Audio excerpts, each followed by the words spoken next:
5,000 रुपयांची सरळ व्याजाने 4 वर्षांची रास व 7 वर्षांची रास यात 1,050 रुपयाचा फरक आहे, तर व्याजाचा दर किती? सरळ व्याजामध्ये प्रत्येक वर्षी व्याज आणि व्याजाचा दर समान राहतो, त्यामुळे 7 वर्षांची रास बरोबर इथं मिळणार आहे मुद्दल अधिक 7 वर्षांचं व्याज. तसेच 4 वर्षांची जी रास असणार आहे ती असणार आहे मुद्दल अधिक 4 वर्षांचं व्याज.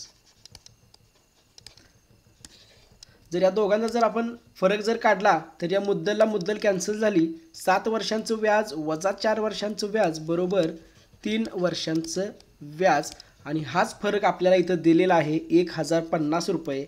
म्हणजे 3 वर्षाचं व्याज बरोबर इथं आहे 1,050 रुपये. 3 वर्षाचं व्याज जर 1,050 असेल तर एका वर्षाचं व्याज किती असणार आहे? 1,050 भागिले 3 बरोबर 3 एके 3, 3 त्रिक 9, 3 पाची 15, 350 रुपये हे एका वर्षाचं व्याज आहे. आपल्याला काढायचा आहे व्याजाचा दर आणि सरळ व्याजामध्ये व्याजाचा दर बरोबर एका वर्षात मिळणारं व्याज भागिले मुद्दल. 350 रुपये जे आहे हे एका वर्षात मिळणारं व्याज आहे. मुद्दल आहे 5,000 रुपये गुणुले 100. आपल्याला इथं पर्सेंटेजमध्ये काढायचं आहे म्हणून गुणुले 100. ह्या शून्याला हे शून्य गेले, ह्या 2 शून्याला हे 2 शून्य गेलेत.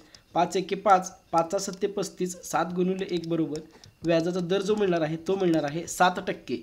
व्हिडिओ जर आवडला असेल तर लाईक करा आणि चॅनल सबस्क्राईब नक्की करा.